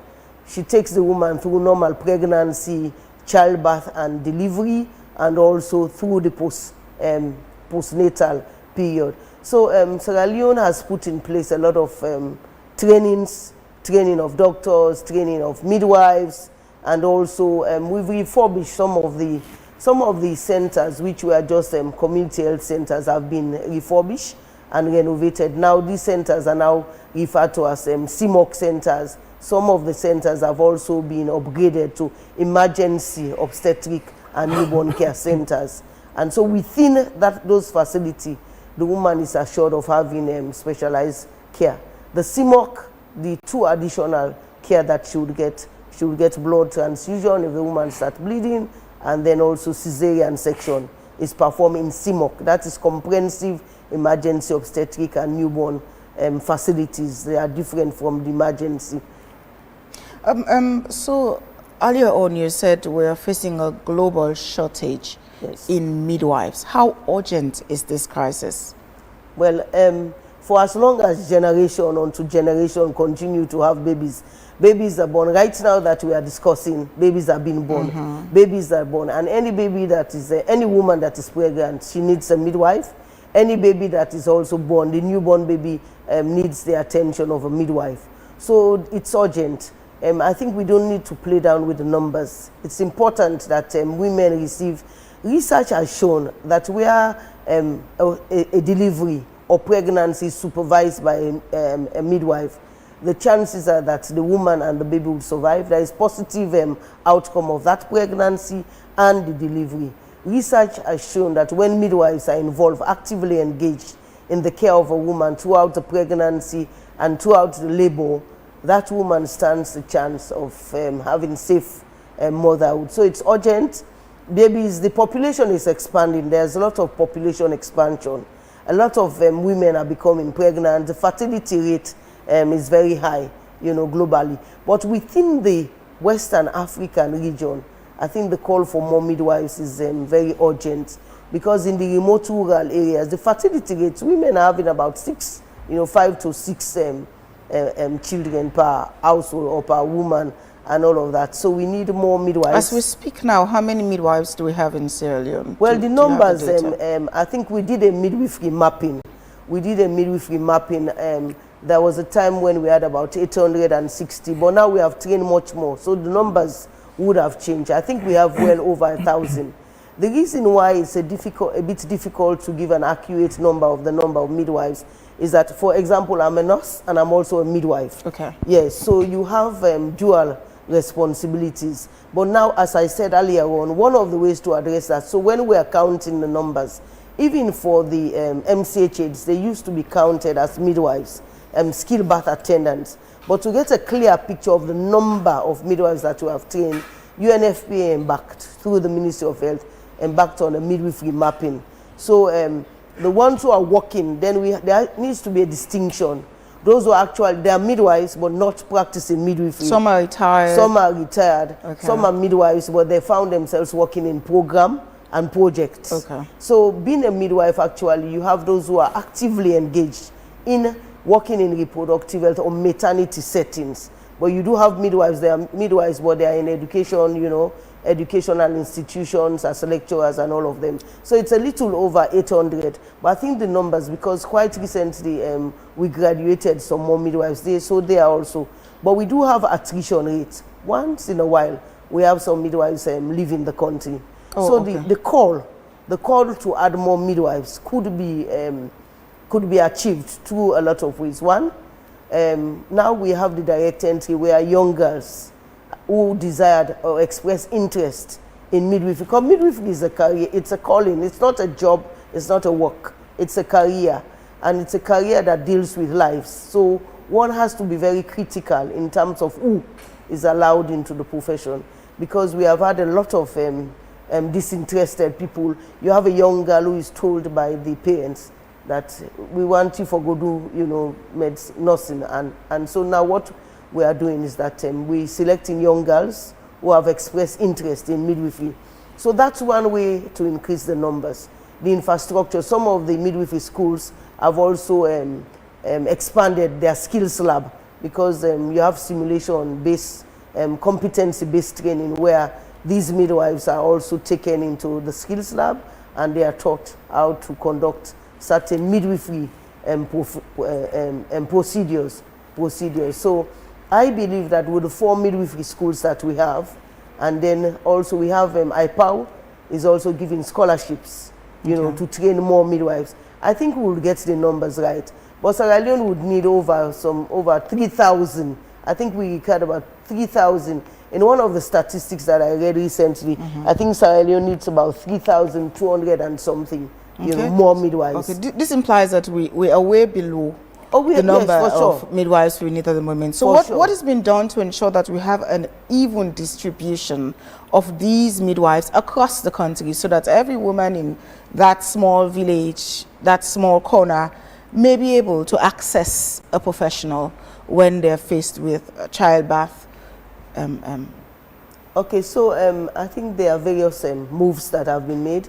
The Ministry of Health and Sanitation has embarked on, they had mobile clinics where they had various expertise on board, a team of a doctor, midwife on board, and other cadres of staff. So they had outreach programs where they reach out to communities periodically. Then we've also had MCH aids, maternal and child health aids. They are closer to the women in the community. They are being trained, and that training is also ongoing where MCH aids are being trained. So you can find MCH aids in the remote rural area. We have state enrolled community health nurses. They were working in community areas. So now they are being trained to become midwives. That's also another measure. The state enrolled community health nurses are offered midwifery for a period of 2 years. So they are also sent into the communities. Then we have other partners who have come on board. UNFPA is doing quite a lot. Seed Global has also invested in recruiting international midwives who are also supporting the clinical training of our midwives. A whole lot of activities been listed: training, refresher training, refurbishment of EMOC centers, establishment of new midwifery schools, revision also of the curriculum, and also the other policy documents. There is quite a lot that is going. In order to distribute them, that deployment, the Ministry of Health had they worked on, I think, rural retention package under the HR department. So there was a period when they worked out. So there are plans to deploy midwives. They would be incentivized, appropriately remunerated to distribute them into the remote rural communities. And GIZ, yesterday during the midwife celebration, we listened to a project, a model, which is going to be piloted by GIZ, where they are going to send a midwife to a remote rural area for a shorter period. She's going to be provided with housing. This is just in the pipelines. It's under discussion, not yet implemented. Okay. You take her to the remote rural area, ensure she has housing, water, all the basic. For me, I need internet wherever I am, you know, internet, electricity, and all the things that she needs, equipment, medical supply to do her work. And so that, so within, then, you know, within a period of 3 months, you know, you engage another midwifery team to be there. So I think that also is a very good project if it's been piloted. Then the women themselves are also encouraged. If a woman is in a remote rural area, she's encouraged to move to a birthing home, you know, to get as close to the hospital. So she's within the birthing home so that she's within reach of a tertiary, maybe it could be a district hospital, you know, or the regional hospital. So the woman on her part also has to move and, you know, closer to a facility where she would be assured of having services by a competent and trained We certainly need more midwives, and according to you, young people have been encouraged to enroll. Yes. But of course, we know that people do work for survival. And you expect that when you study, pass exams, and eventually be a professional, you'd want to live a certain life. You'd want to grow. You'd want to develop in certain ways. What is the working conditions like for midwives in Sierra Leone? I'm a midwife. I must say that the take-home package over the past years has been very encouraging in terms of salary. You know. There was a time when some of our colleagues moved, you know, out of the ministry, but they came, you know, after the salary is encouraging. There are other benefits. Midwives have opportunity to attend workshops, international, it could be local. Midwives are being supported to go for additional courses. We are going to have a master's in midwifery set up very soon.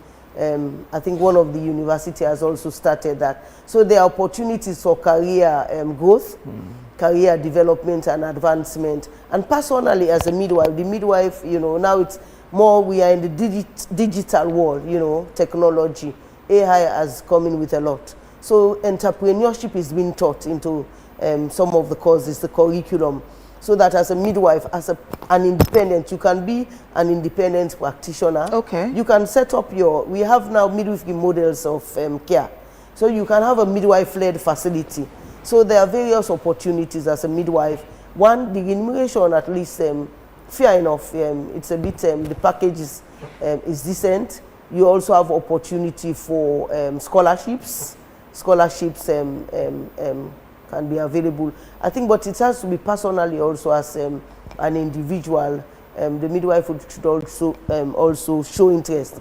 And let me go to where I'm coming from as the president of the West African Postgraduate College of Nursing and Midwifery, Nurses and Midwives. So at the college, we are at a postgraduate level.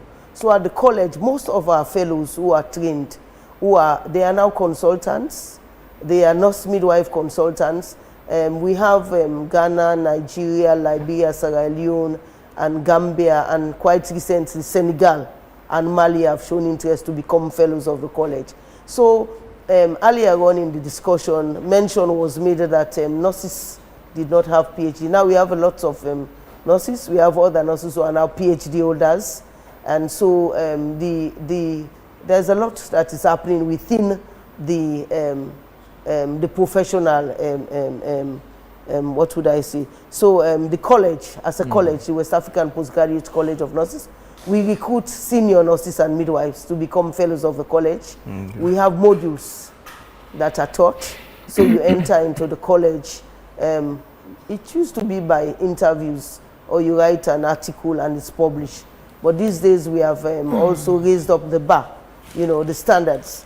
Now you have to be for you to become a fellow, you have to apply, and then you have to take certain modules in your specialty area. Then we have sub-specialization.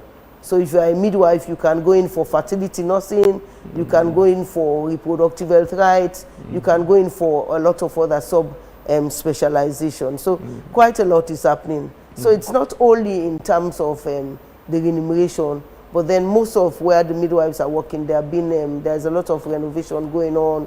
Exactly. I wanted to ask about equipment, because you might have all the knowledge and the know-how, but if you lack the necessary equipment, well, quite frankly, we have challenges in some areas, but I think quite a lot of effort is being made by the Ministry of Health and partners, UNFPA, UNICEF. UNICEF are more into the newborn, into the child health, and UNFPA is doing quite a lot. And even IPAO is also investing in training, offering scholarship, and then ministry is also giving some, medical supplies are being sent to facilities to support some of the community health centers and also the district hospital.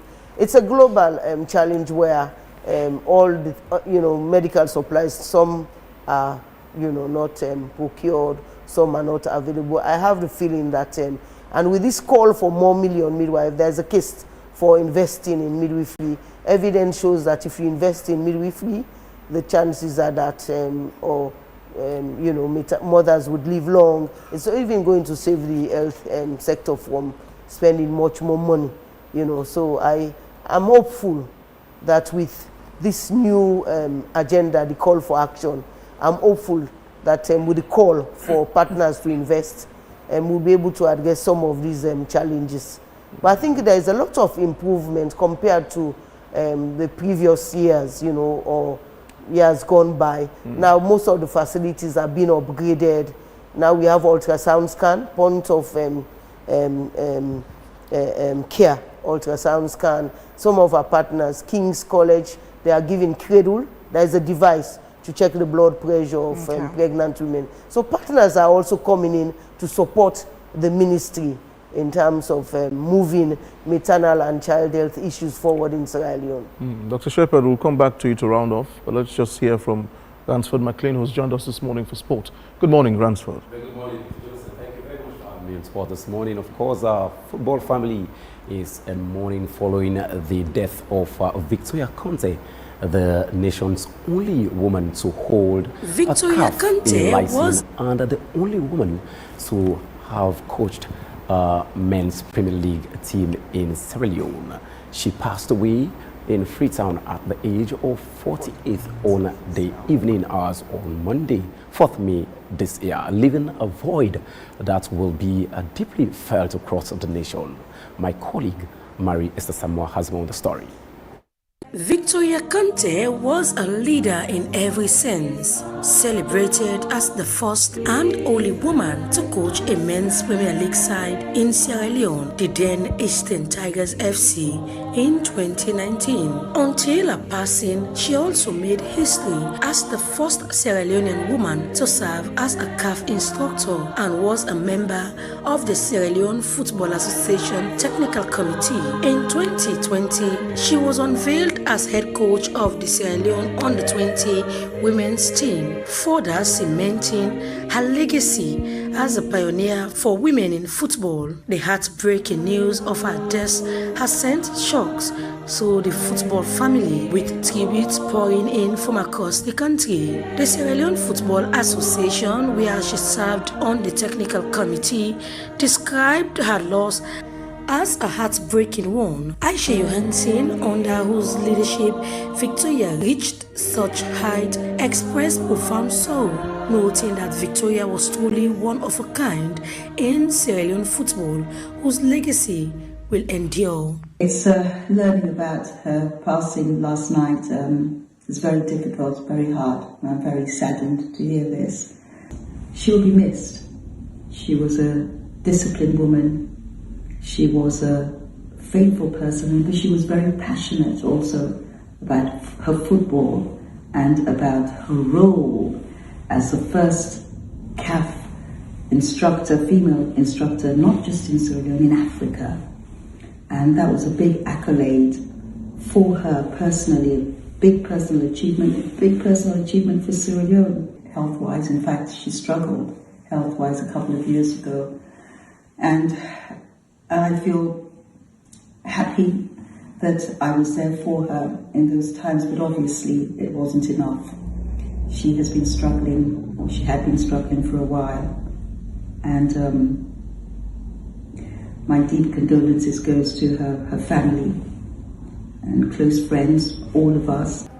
For her family, the sadness is even more profound. Victoria was described as a strong pillar, an anchor, a loved one whose presence will be sorely missed and whose memory will be cherished forever. Big loss to the family. Cutting tree. I'm for don't sue. Cutting tree. Feel am for my sister. So feel am. My last sister.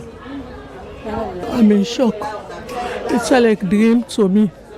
I'm able to believe. Say my sister don't go. I'm able to believe. Say my sister died. Go do medical and no come back. Victoria is a very nice person, a friendly, let people learn. If you can't also say with tap, they'll tell you, say Victoria, where you don't cook on anyone, you know, they call them by the whole for kites. And the kind posted that one day. Victoria Conte was also a former Sierra Leone international. According to respected sports journalist Mohamed Fajabari, she played for her country's first ever women's national team in the early 1990s, earning 6 international caps.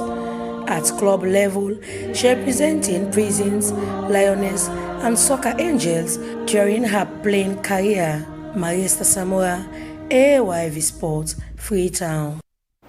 Well, our legacy will continue to remember that's Madam Victoria Conte, known as the Cox. Now to another story. The Sierra Leone Football Association has strongly condemned the violence that erupted the 2026 FA Cup quarter-final match between Star Sports Academy and the Eastern Lions Football Club, which was abandoned late in the 88th minute at the SLFA Academy ground playing field in Freetown. My colleague Sasol Moyumba was there and put together this report. Serious violence erupted during the FA Cup quarter-final second leg match between Star Sports Academy and Eastern Lions Football Club at the Sierra Leone Football Association Academy in Freetown, leaving many people seriously injured and forcing the premature abandonment of the match in the 86th minute. Reports suggest that Star Sports Academy CEO Yakuba Tarawali invaded the pitch in protest against what he claimed was poor officiating. In a press release issued on Monday, 4th May 2026, the SLFA unequivocally condemned the disturbing scenes that marred the FA Cup quarter-final clash. According to the statement, the association described the incident as an act of indiscipline and lawlessness that has no place in football. It emphasized that the game is built on rules, respect and sportsmanship, and that all participants, including players, officials and supporters, are duty-bound to uphold these principles. The SLFA further warned that such incidents not only endanger lives, but also bring the game into disrepute, voicing concern over the potential impact of this behavior on the future of football in the country. Eastern Lions Football Club also released a statement condemning the conduct they described as unsporting behavior by officials, players, supporters, and individuals allegedly affiliated with Star Sports Academy. The club noted that the fixture, which had been competitive yet sporting up to that point, was disreputed by a series of aggressive actions by Star Sports Academy CEO, officials and associates. The Sierra Leone Football Association's prompt announcement that a thorough investigation was underway. Meanwhile, Star Sports Academy has alleged that some Eastern Lions supporters, armed with sticks, attacked their CEO who suffered an injury. The Football Association has vowed to take decisive disciplinary action against all those found culpable. Sir Solomon Yumba, AYV Sports, Freetown.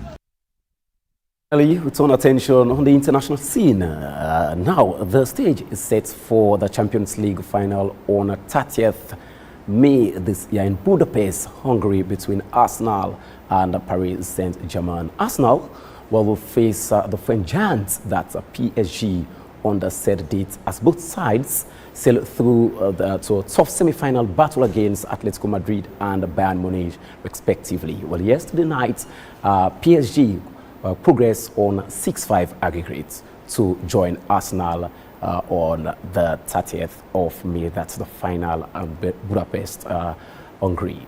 Well, that's all for sports this morning on Wake Up Sierra Leone. Over to you, Alimatu George and Victor Jones in the main studio. Thank you very much indeed, Ransford. Dr. Shepherd, we're rounding off in perhaps 1 minute or less. Where do you see the profession of midwifery the next maybe 4 or 5 years? Midwifery is moving forward with the support of the Ministry of Health and Sanitation and with the support of our partners, especially UNFPA, Seed Global supporting. I see midwifery moving to a higher height in terms of our academic programs that we offer. The curriculum for midwives is very enriching. The contents have been specially designed to reduce unacceptable death of women and children. Midwifery is moving also to a height where we have midwives are becoming fellows of the West African Postgraduate College of Nursing and Midwifery. But overall, the target of midwifery is actually to reduce the number of women and newborns dying. So midwifery would get to a point where we would reach to, if possible, 0 number of deaths of mothers and baby. Midwifery is making quite a lot of difference in the lives of our mothers. Young people who are pregnant now are able to receive health talks from midwives on how to prevent themselves from becoming pregnant. So in the future, our mothers and children are going to be able to receive competent and quality services from more midwives that we are going to train. Okay, thank you very much indeed, Dr. Shepherd, for being here this morning. We surely wish you well. My pleasure, thank you. Indeed, indeed. Thank you. All right, well, Lima, I think it's time to go. Well, just disheartened. It's unfortunate that a country is being mentioned globally for the wrong reasons. Of course, yesterday we saw that, the biggest cocaine seize ever. Record-breaking, and funnily the container outbound was from Sierra Leone, and it was identified. I read Dr. Blyden's post last night that the vessel has been identified, and the shipping agency is registered here in Sierra Leone. At Juba Hill. Juba Hill. This is, I think government should be concerned about this. I overheard my colleague as well this morning, Lambron Abba, talking about it. We have to raise awareness about this. It's dangerous. It's even deadly that our country is being mentioned for something like cocaine. In the last 4 to 5 years, we've seen the proliferation, if you like, of sale of drugs across Sierra Leone to a point that we are now exporting in bountiful quantity across the world. It should not happen. We have to nip this in the bud, and we count on our security agencies. His Excellency the President, funnily, the government hasn't made any public statement out of this, surprisingly so, that all of this is happening under our watch. I know that the President is a military man, a very disciplined fellow, and I hope that he does the right thing so that, because it has a rippling effect actually. The Sierra Leoneans who are traveling as well across the world, when you present your passport and they know that you are from Sierra Leone, you will face an undue embarrassment, which is very unfortunate. It should not happen. But anyways, this is why I would end today's edition of the program Wake Up Sierra Leone. We want to say thank you very much indeed to our sponsor, Rokel Commercial Bank, for their support to the program. And indeed, our audiences who are quite, acute with time. Every morning we wake up to watch our program. We want to thank you very much indeed. It's a privilege we do not take for granted in any way. My name, as always, is Victor Jones. And I am Alimatu George. Please stay tuned to AYV throughout today as we have other exciting programs coming up. Till we meet again on Friday, take care of yourself. Remember to show kindness always. Have a pleasant day.